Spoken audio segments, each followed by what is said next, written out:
Joe, what inspired you to be the mayor of Newport Beach? Robert, I learned a long time ago that a world-class city doesn't happen by accident. It's because of incredible leaders, and I want to be part of the legacy of protecting quality of life for all of us here in Newport Beach.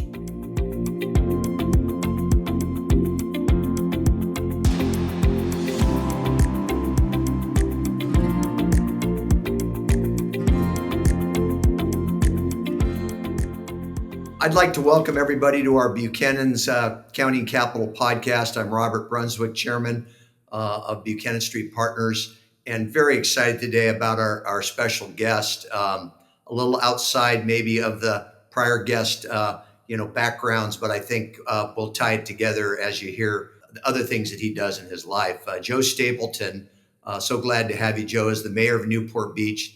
He was named in 2020 as Newport Beach's Citizen of the Year. And I think you'll hear his passion runs very deep for the city of Newport Beach. I'm hoping today that our conversation with Joe takes you a little bit back to maybe your high school civics class, as we learn from Joe the various responsibilities of being a mayor in a community such as Newport Beach. It's important for you to know, though, that Joe's other day job is he's the president and co-founder of Spinnaker Investment Group, which is a registered investment advisor that advises businesses and individuals on kind of customized wealth and investment solutions. So no doubt that you'll hear that experience provides Joe and the citizens of Newport Beach with a fiduciarily geared leader, which I think we all would agree is important in today's politics and just running of both federal and city and state-based organizations. So with that, Joe's recognitions and community service, way too numerous to count. Very impressive though, Joe, but I'm gonna use that time to let us get started so we can dive into some questions together. So maybe you could help us get to know you a bit by describing maybe your business. No, of course. And I just want to begin in thanking you, Robert, for all that you do and all that you've done for our community. You're kind of the poster child of how to create a legacy in the community that you love. And that's been my mission since day one. So having success within your family, within your business, and philanthropic efforts. And that to me is, if you can nail all three of those, you start talking about legacy in a community like Newport Beach and anywhere else that anyone lives. So for me, my journey began 6 months old. I was born here in Southern California in Huntington Beach, and then I got transitioned into Arizona. My father got a job out there in a business with Lowe's Hotels.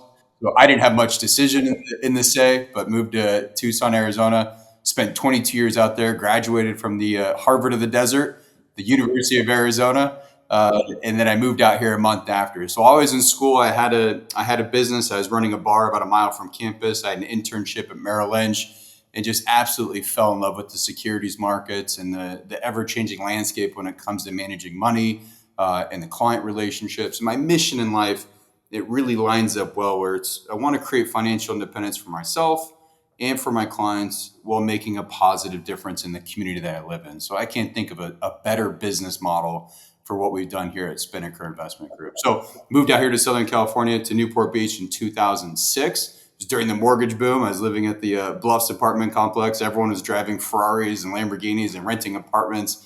It was a new thing for me. But then obviously that all ended in 2008 when the mortgage the crisis created. So I just got uber involved in the community, joined the Chamber of Commerce when I was young, became the chairman of the chamber by the time I was 29. I started at my previous firm in 2008 on March 3rd. So right when the market started to tank. And I remember my first year, the bottom of the market was in 2009. So no client was happy with their advisor. So it was easy for me to go out there in the market and gain traction and take clients. I was waiting tables at night because when I got in the business, it was 100% commission. So I did that for a number of probably almost a year, and then I was able to transition 100% into this industry. Spent 8 years at my previous firm, and then the CIO and myself broke off on May 6, 2016 and started Spinnaker Investment Group. Joe, got to ask the question. You're a young guy, you're starting out your career in years back, and you decide to pursue giving back in our community as a leader. I mean, getting on the city council and becoming its mayor. So what's that journey? What's that reason? Why at this stage in your career? Yeah, I think I got to go back to April 15th, 2013, and like you, Robert, I just absolutely love anything that's an endurance based or something where you just focus on a goal for a number of hours and you're away from your phone and all the distractions that happen in daily lives. And for me, marathon training was that. I would get out of my own head and just hit the streets and go for a long run. So I was in the Boston Marathon. The bombs go off. I'm 4 minutes from the finish line.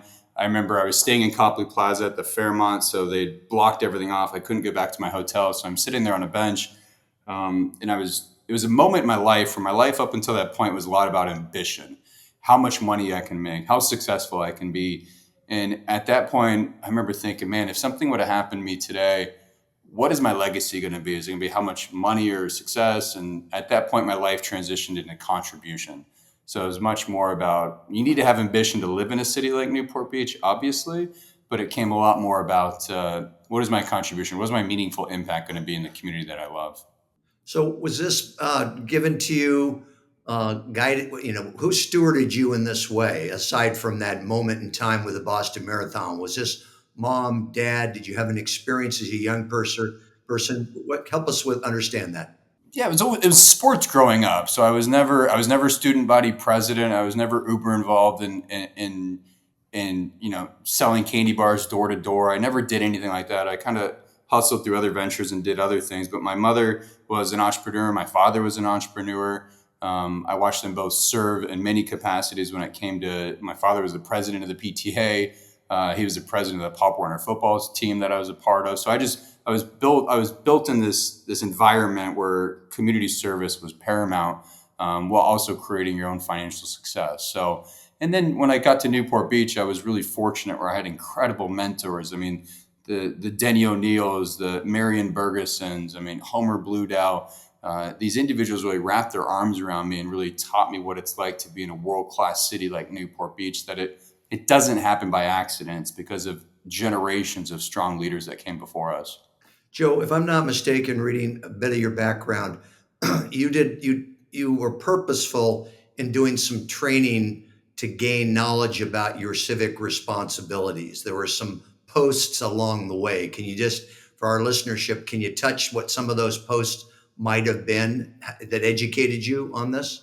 Yeah, and I think it all began for me in the Chamber of Commerce. So I really found a home within the chamber, within the city of Newport Beach, and it really the great thing about the chamber is there's organizations within the chamber like the ambassadors, the board of directors, the Commodores Club. The Commodores Club is like the top 35 CEOs and business leaders in the community. So it was the Hoag Hospitals, it was the Irvine companies. It really put me in a stratosphere where I was able to mixed with a lot of these community leaders well before my time. When I was in my mid to late 20s, I joined an organization called Leadership Tomorrow. It was a 9-month program. It took you behind the scenes and what's happening in the communities of Irvine, Costa Mesa, Tustin, and especially Newport Beach.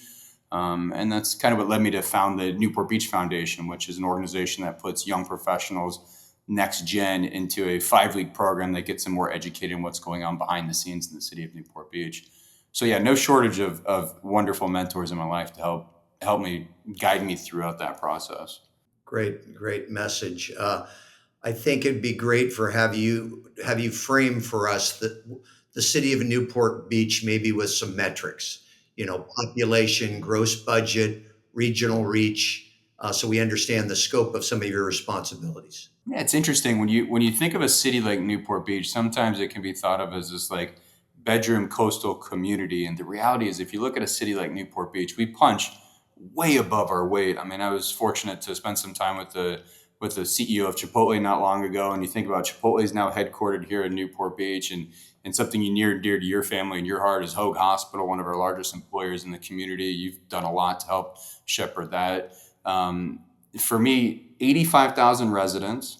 We have a $500 million budget.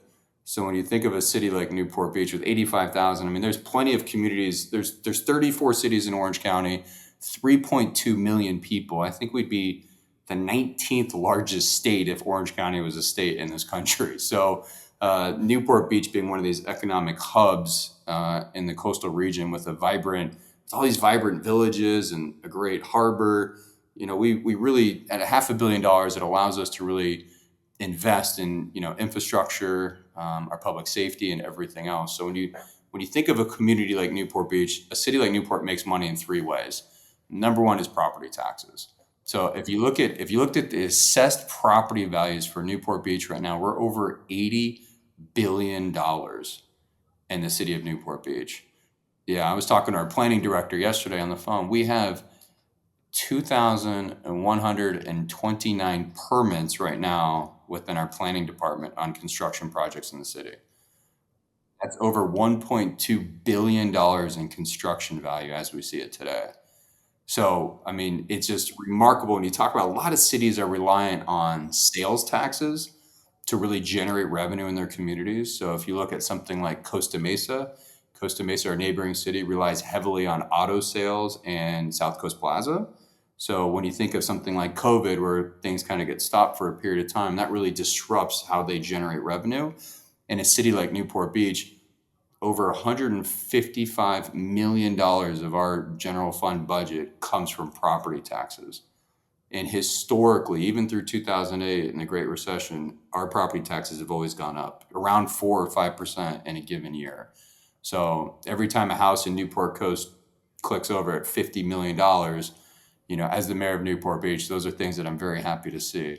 You look at running a business, and obviously you have the predictability of the income stream as evidenced by your property tax base, and then that growing base with the continued improvement of the housing stock. We're going to come back to housing stock in a minute, but I think help us understand your campaign and your aspiration when you decided to take this leadership role for the city of Newport Beach, and what were some of your initiatives, goals, strategies within kind of your leadership, and maybe help us understand how many members are on city council, and does everybody on city council become the mayor at some point, or is that something that's kind of an internal election, if you will, amongst the city council members? Yeah, for sure, Robert. And I just want to complete the loop on the last thing. So the other two ways we make money are sales taxes. So we're getting about $55 million a year in sales tax. So those are autos and restaurants. So when Javier's was under construction and Porsche and Bentley was closed under remodel, we had a dip in sales tax for the first time since like 2008. So Javier's is reopened, looks great. And Porsche and Bentley, I drove by this morning, they got plenty of cars in the parking lot. So that's opening up. And then the third way is through hotel tax. So we charge when people come into a hotel in the city of Newport Beach or rent a short-term rental, we're collecting just over $30 million a year from visitors that are coming into our city. So that kind of completes the overall framework for how the city of Newport generates revenue.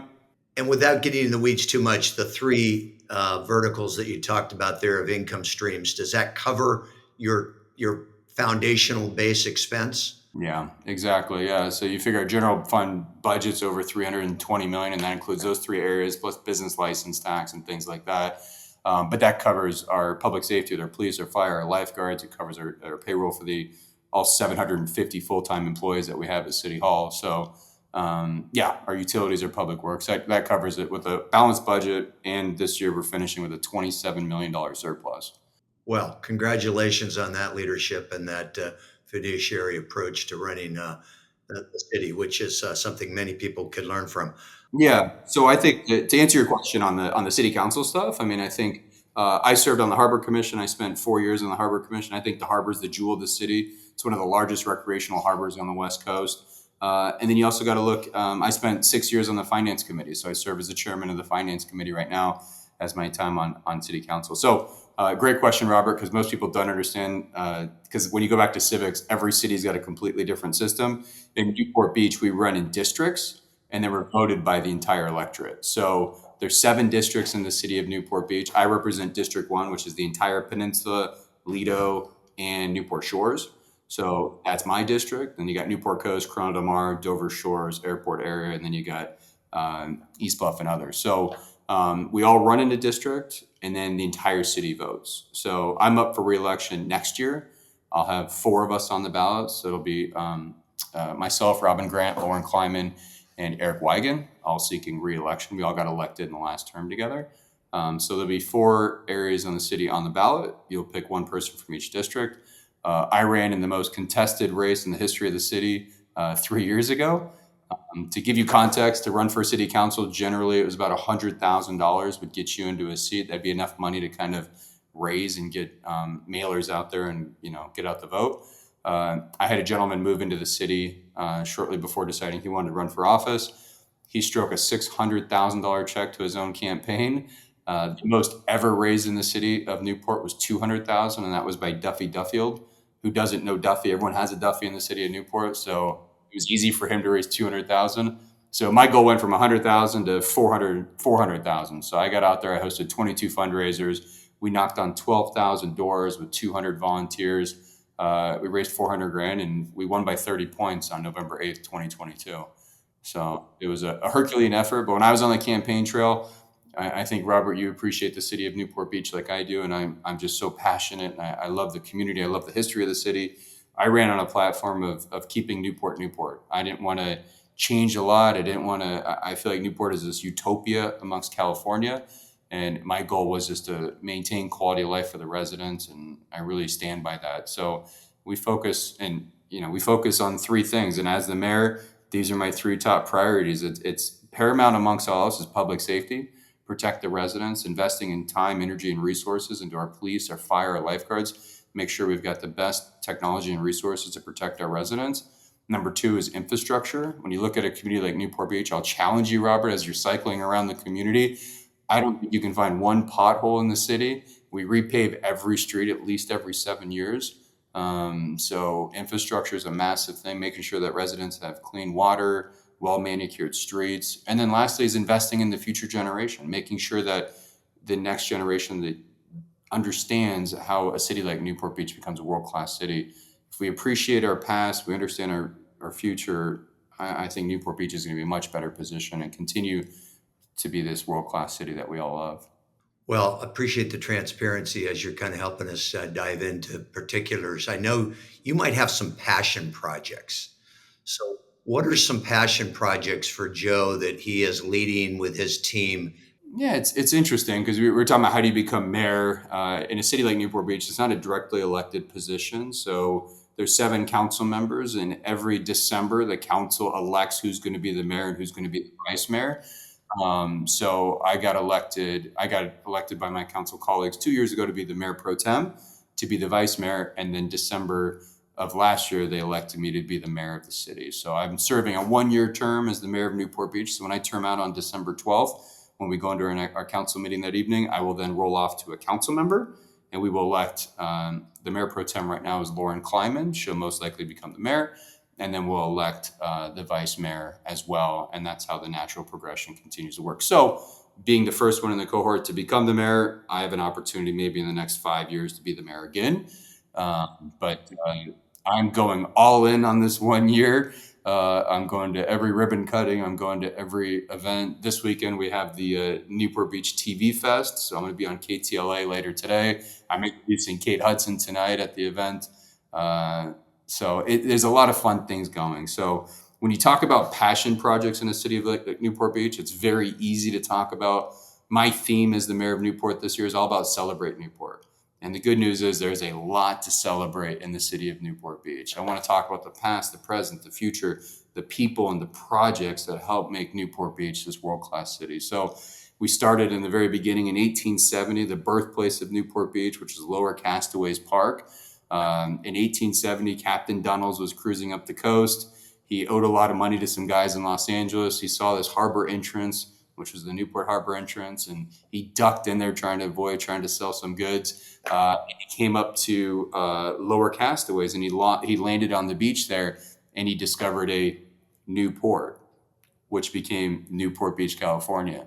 So every council meeting, we're kind of moving through the lineage from the 1870s up until to the present day. So this next Tuesday, we're going to have the Hollywood Riviera. So we're going to talk about the history of the Balboa Bay Club in the 1950s and how so much of the Hollywood elites came here and used Newport Beach as this getaway and this playground. So I talk about Lower Castaways because one of my passion projects, Lower Castaways, if your viewers, if they're out of town or whatever, it's this corner of Dover and PCH. And like I said, this is our Plymouth Rock in Newport. In my opinion, this is the most historic site in the city. And it's a dirt lot for staging equipment for the sanitation district. So, I mean, if you drive by there right now, you got this beautiful Upper Castaways where during Memorial Day, they do all the flags and everything. And they got the Marine statue up there. It's just one of the most beautiful parks in the city. And then down below, you got this dirt lot. So my objective is I just created an ad hoc committee. Our first meeting is July 10th. Our objective is to get a bunch of smart people in a room and understand what can we do with this historical land. The Castaways Club used to be a restaurant up on the hill. That's why it's got the name Castaways. Do we recreate the Castaways Club restaurant on Lower Castaways? Do we create a big park, open space, a trail that connects Upper and Lower Castaways and the entire Back Bay? So that is a passion project of mine for sure that I'm really eager and excited to get working on.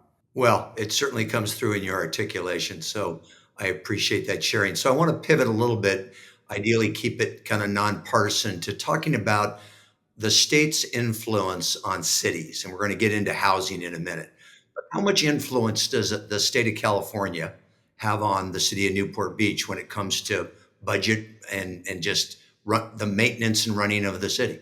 Yeah, in theory, not much at all. The reality is, when I talk to people, um, a lot of people will say, like, what's the thing that keeps you up at night? And obviously, we can get into that later and talk about that. But the reality is, I think one of the biggest threats to quality of life is outside forces like Sacramento. So when you talk about, I believe the people closest to the people should be the people governing the people. I believe in less government, the better for everybody.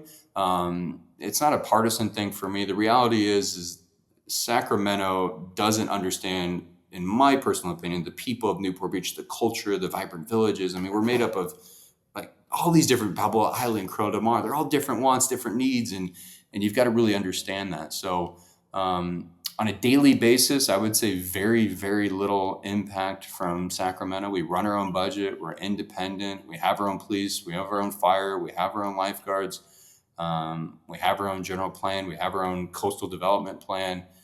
We do all that we can to remain completely independent. We are a charter city. We became a charter city in 1954.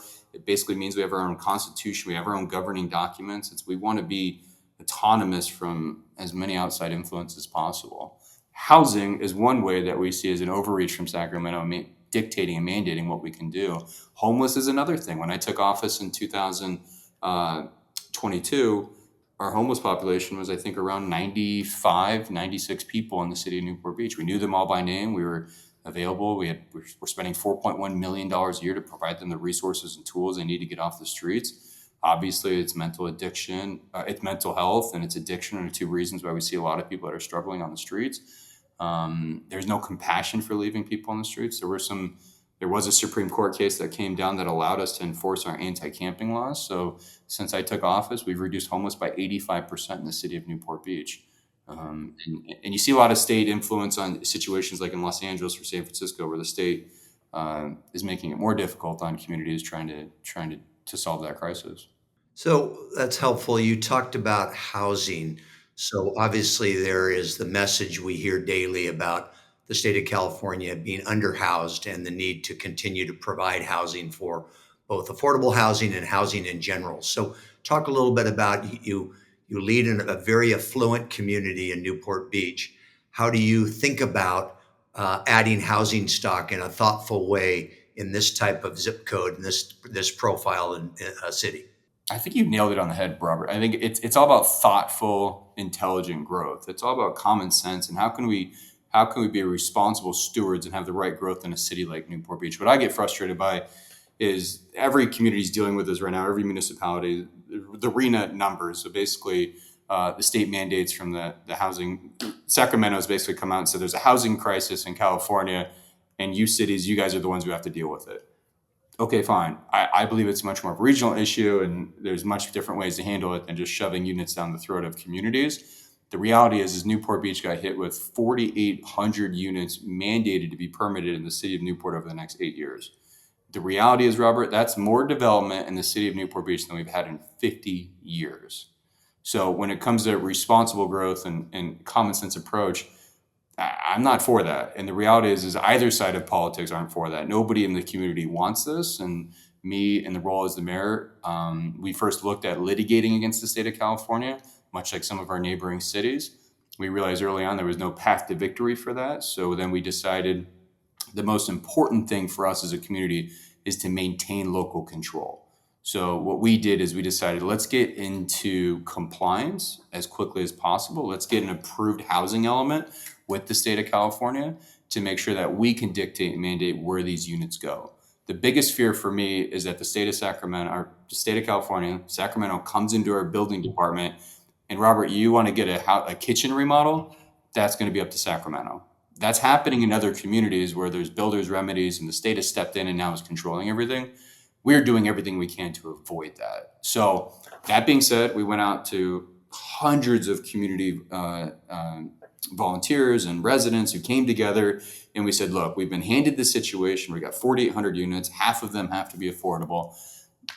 Residents in Newport Beach, where do we put these units in the event we have to do this? So the community came out. We had countless study sessions and meetings, and went out in the community and hosted town halls.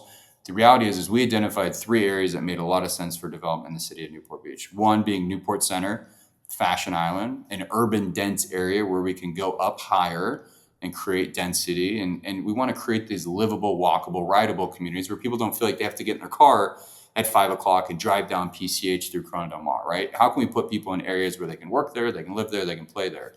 The other area that we identified was the airport area. So Newport Beach is blessed, like I've talked about, with vibrant villages. The reality is the airport area is this, we have an opportunity to reimagine that entire area. So let's think about the median home price right now in the city of Newport Beach is nearing $4 million. And as the mayor of Newport Beach, my objective is to make quality of life better. And unfortunately, by doing that, property values continue to go up, which is great for residents who live here already. It's unfortunate for young professionals that are graduating and coming back and trying to find a place. So I happen to believe the airport area could be an awesome opportunity to take down some of these 2-story tired office buildings and build condos for rent, for lease, whatever that looks like, workforce housing, senior living, give people an opportunity that maybe a family who's more legacy in their careers or whatever can afford to be on the water in Dover Shores or the Port Streets or wherever. The airport area, I think, gives an easier entry for some of these young professionals, and whether it's workforce housing or some affordable units as well.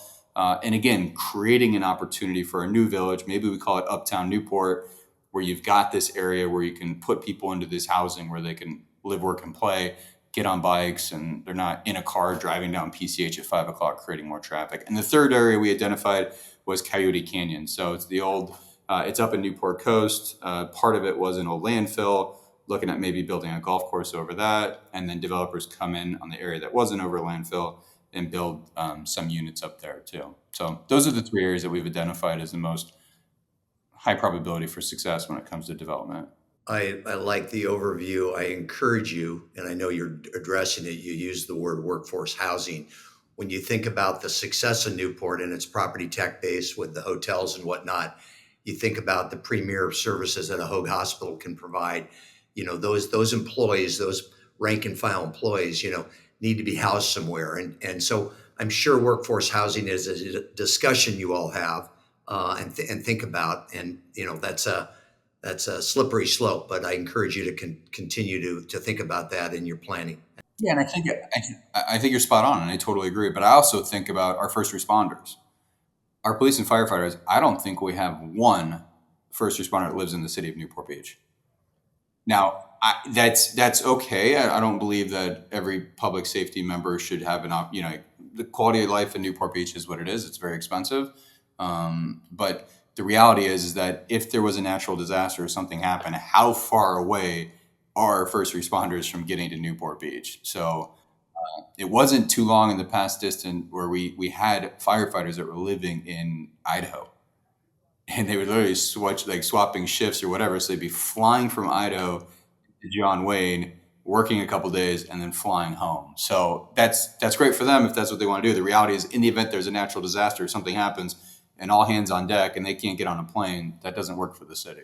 So, Joe, you're leading me into something you mentioned earlier, what keeps you up at night. Yeah. And there's got to be stuff going on. So share with our listenership things that are tough to tackle, that are on your agenda, but that maybe provide some worry. Yeah, pickleball. That's probably one of the biggest things. I mean, Injuring yourself? What's that? Injuring yourself? No. The demand for more pickleball courts in the city. If I get hurt playing pickleball, then I got to retire. That would be not good for my street cred. But it feels like these Orthopedic surgeons love pickleball. I mean, whether it's an Achilles or a knee, whatever it It's a is. big income driver for them, Oh no God, doubt. no gospel. We love it. I think the reality is when you, one of the things that keeps me up at night is when you talk about like unfunded pension liabilities in a city like my geeky finance hat. I mean, you're talking about a city of Newport Beach. You know, we look at a community like Newport with a $500 million budget, with surplus and a balanced budget and everything else. In 2008, our unfunded pension liability was essentially zero. As we sit today, our unfunded pension liability is like north of $300 million. So the good news is, Robert, is that Newport Beach is in a position where we are now we're funding $45 million a year in additional funding above our normal cost to pay off our unfunded pension liabilities. So our actuarials think that we'll have our unfunded pension liability paid off in the next 7 to 8 years. So we are blessed as a community to do that.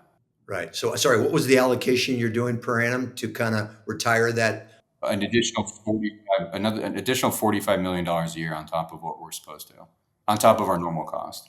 The reality is that's a big number for a general fund budget of 320 to 350 million. To have $45 million a year where we could be investing that into infrastructure and public safety and other tools and resources. What keeps me up at night is what is going to happen to these other municipalities. So I talked to plenty of mayors in the district, in the area, in the region, and across California. They are facing similar numbers, but they're not blessed with the natural beauty of Newport and the resources where we've got 50, 60, $70 million houses where our property tax base continues to go up. So they're looking at increasing sales tax, something that we would never do. And they're forced in these positions where they have to cut budgets, they have to, cut funding for police and fire. The more the communities do that, the more I get worried about threats from, like if neighboring communities are weak on crime, like Los Angeles before Nathan Hochman got elected as the DA, there's no boundaries, there's no borders between our communities. So crime will just cross over Irvine Boulevard into Newport Beach. So that is the that is the elephant in the room in most municipalities that no one talks about because it's not sexy to talk about. But I'm happy in Newport Beach. We're fiscally conservative. We're paying it down. We're going to have it paid off. And the reality is that new hires into the system are on a much different retirement plan. I mean, it used to be back in the day that public sector employees got paid less because they got a pension on the back end. And then a lot of these public unions demanded equal pay from the private sector and a pension.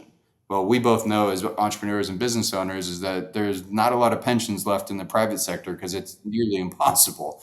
So to demand the same income and the same pension, the system was broken. And the good news is the system's been fixed in most cities. So there's these legacy employees, and now there's this whole new track of employees. I think over 50% of our employees are now in this new legacy where they're contributing much like a defined contribution, like a 401k plan.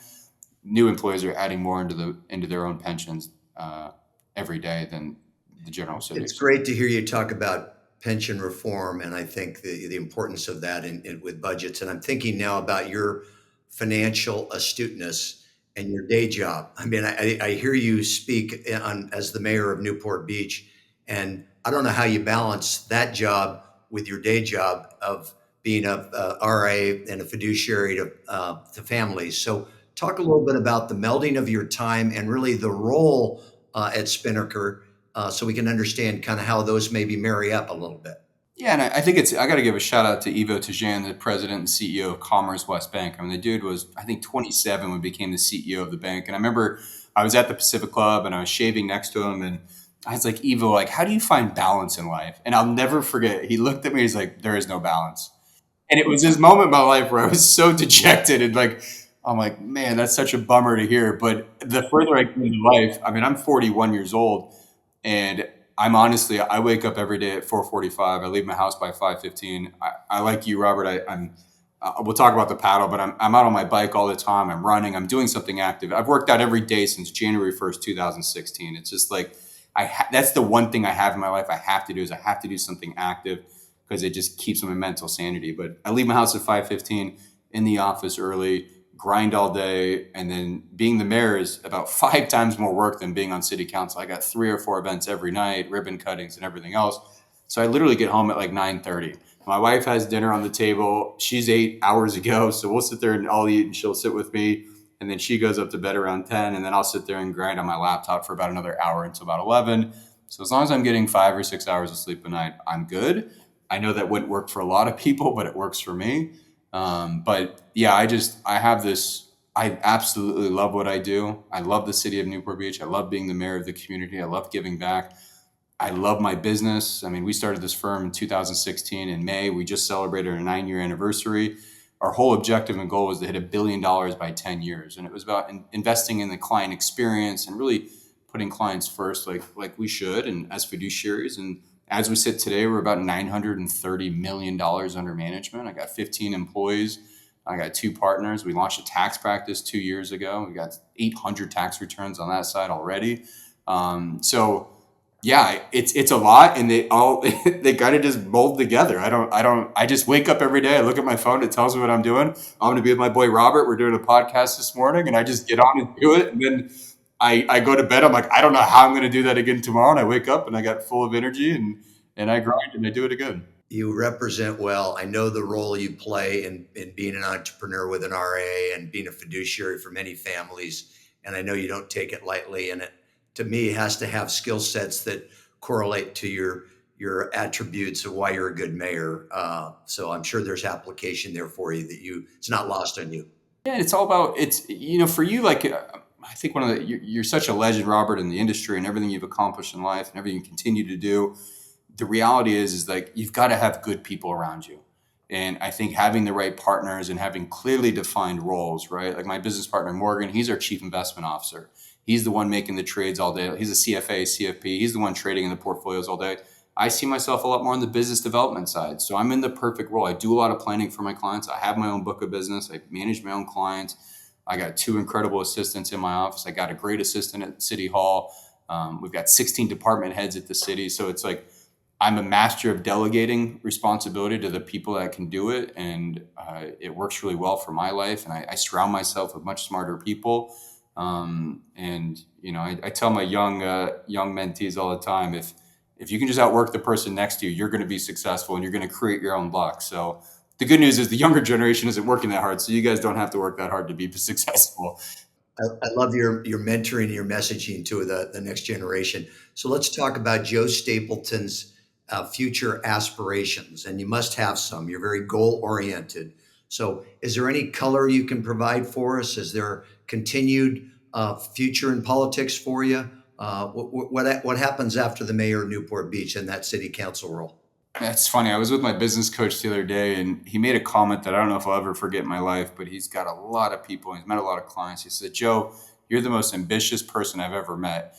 And Robert, I did not take that as a compliment. I was like, oh, that's probably not awesome. But the reality is that I'm in the perfect, I tell these young kids all the time, like when you find something you love, it's not going to feel like work. And what a cliche, obviously, but I truly feel every day I come in the office, I love my team. I love my clients. We built this world-class firm in the city, and I love everything about it. So when you talk about next steps, I am so focused being in this journey right now and enjoying everything about it and not so focused on the future. The reality is, for the last 20 years, I've wanted to be a husband, I've wanted to be a business owner, and I've wanted to be the mayor of Newport Beach. And, I don't know what the next journey is going to be because I'm so focused on being successful in what I'm at now. The reality is I don't really have a desire to go much higher in office because everything after this becomes a job. I make $1,400 a month as the mayor of Newport Beach. You couldn't pay me enough to do this job, so don't pay me anything at all. It's perfect. I'm doing well in my professional career, and you have to have ambition to make money. You have to make money to live in a city like Newport. So, I mean, the thought of doing something above this feels like a job. I feel like I lose some passion. I love getting friends elected. I spend a lot of time and energy raising money and getting the word out there. I tell people all the time, people are so focused on state and federal politics. Get to know your council members, your school board members. Those are the people that really dictate your quality of life in a community that you live. And I'm really preaching that message as I continue to go through life and just helping to get good people elected to office. Well, I like where you just went because one of the things I wanted to talk to you about was just what opportunities you might suggest to our listenership about their own civic engagement.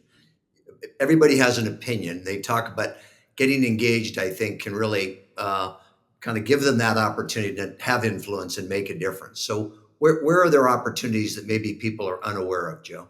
I'll give you an example. So for Newport Beach, I felt like there was a void. So when I got involved in the city in 2008, there were only two of us under 40 years old. It was Corey Kramer and myself. We were the only two under, and Corey's obviously with Eagle 4 and the Pickup Family and all that they're doing and creating all these wonderful brands in the city and investing in the community and philanthropic efforts as well. I know you have a partnership with a lot of projects with them and things that you're working on philanthropically. The reality is that I started the Newport Beach Foundation in 2017 with a few others with the simple goal of providing a platform to activate the next generation in community service. So as you see it today, we do this thing called this Distinguished Citizen Program. We just graduated our 12th class last night. So we do a spring class, we do a fall class. They're 5 weeks long. It's every Wednesday night in May. It's every Wednesday night in October. We bring in the police chief, the fire chief. We bring in the CEO, the city manager of Newport. We bring in business leaders, Hoag Hospital. We bring in, for 5 weeks, we bring in everyone who can kind of help get this next generation engaged in understanding of what happens behind the scenes. As a result, we've graduated almost 400 people through this program. 70 of those graduates have been appointed to a board, commission, or committee in the city of Newport Beach. If you look at the city council, this is the youngest city council in the history of the city. 6 out of 7 members are under the age of 46.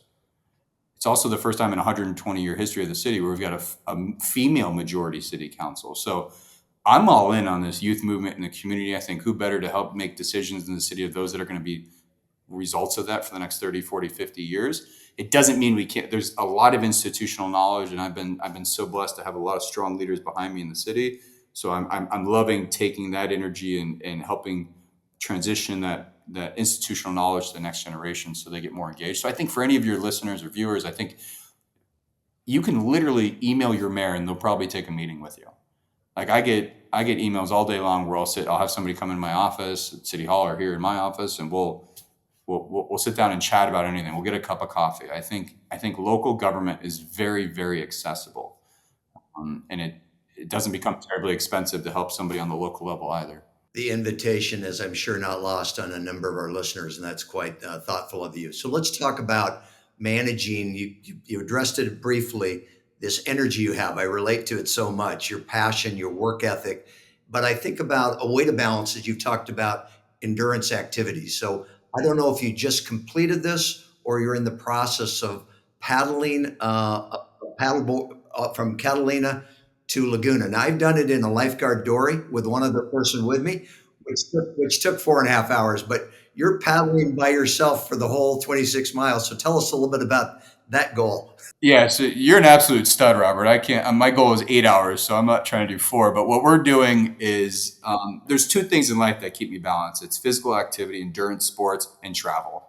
2 things I love. When it comes to travel, I've been to all 7 continents. I've been to all 50 states on a Harley, and I've been to 35 countries. The reality is it gives me perspective when I travel back home for work and for my civic duty to understand how blessed we are to be in a city and how things could deteriorate if you don't focus on that.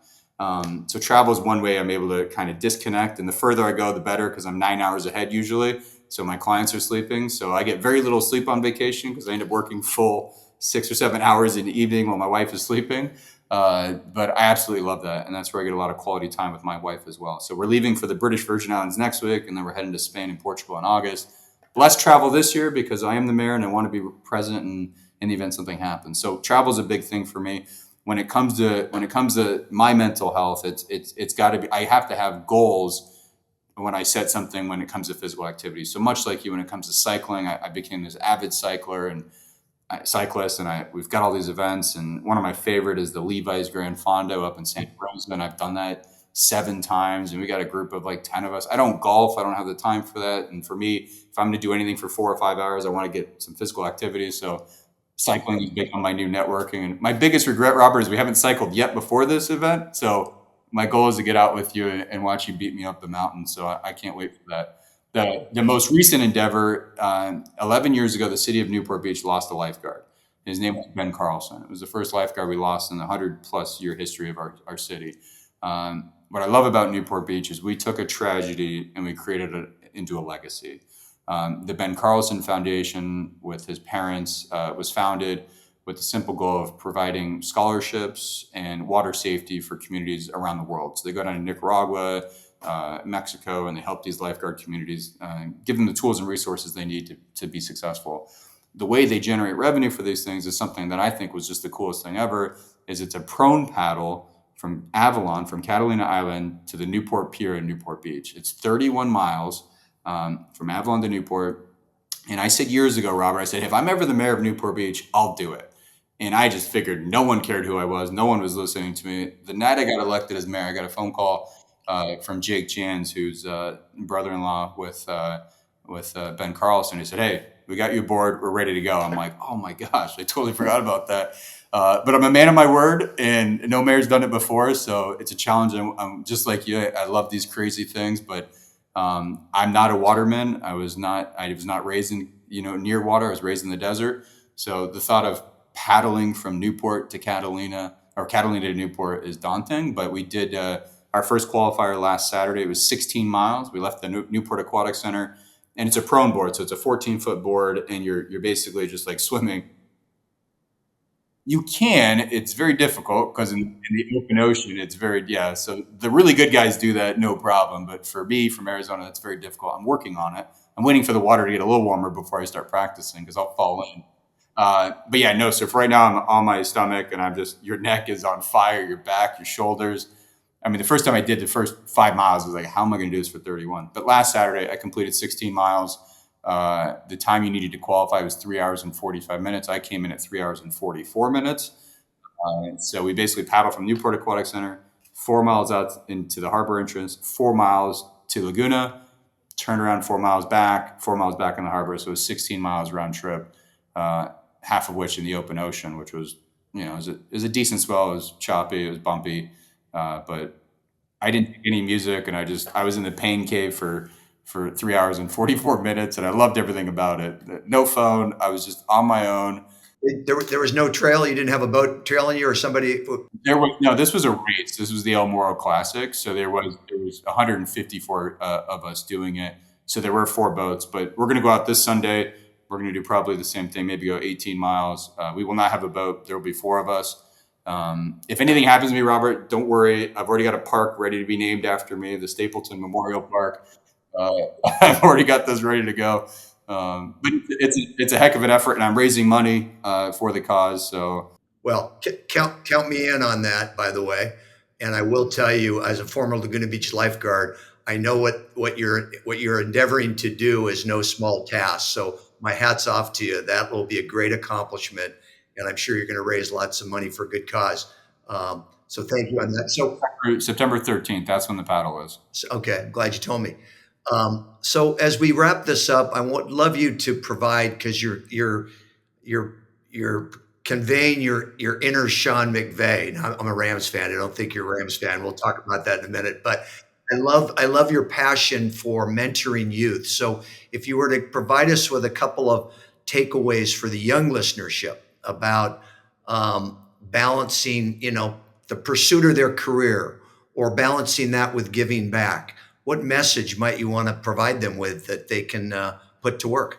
It's remarkable, Robert. The older I get, the more I realize, and the more I surround myself with people are way more successful than I'm in. I don't know anybody who's successful who's not giving back.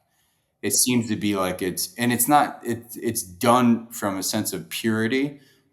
These mega wealthy, mega successful people that I've met, it's almost necessary in the pursuit of happiness in life, is that you can make all the money in the world, but if you're not making meaningful impact, it seems like it's not fulfilling your mission. So everybody I meet, everybody I know, they're just, I mean, I can't even imagine everything you're involved in, all the different boards and committees that you serve on with this Hoag Hospital, and what you've done with your children's foundation through Buchanan Street. I just love, you are a beacon of hope for me to continue to push hard and strive to get to something like that. I think for the next generation, I tell these young guns all the time. I was like, I got a fortune cookie a long time ago, and I framed it, and it's in my office, and it says, "Take no risks with your reputation."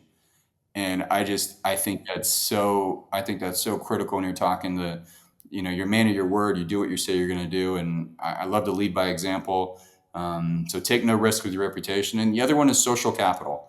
I think it's a generational thing where we talk a lot about investment capital and how much money you can earn. But I mean, it's guys like you, Robert, where I've been put in a position in life where I get to meet individuals like you, and I consider that part of my social capital. So I've never met anybody who says, I know too many people. I have spent a career for the last 20 years just building my contacts, and there's nobody I can't help. And in this role that I'm in now, I had a very close friend of mine just got diagnosed with prostate cancer. He was trying to get into the City of Hope. He was a great doctor there, is world renowned. He couldn't get in. I made a couple phone calls because I met some of these people through the City of Hope and spoke with the CEO, and we got him in last week, and he has his surgery next Tuesday. And this is a guy from a lot of means, right? So and he's like family to me. So if I can do something to help somebody else and utilize my social capital, that is one of my greatest joys in life. And Well, that's a great message. I think we both know Dick Pickup. He used to say, he give till it hurts and then give till it feels good.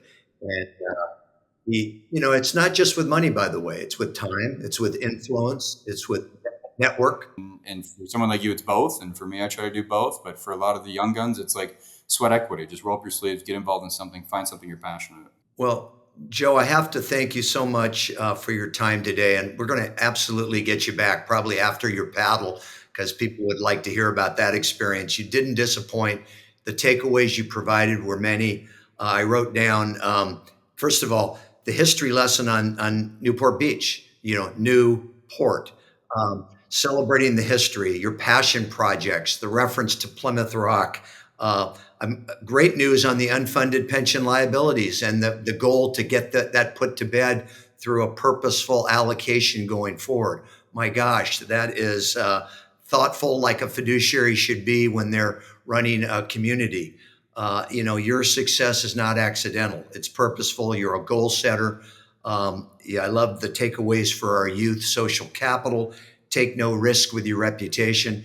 My gosh, I hope everybody listened to all of that.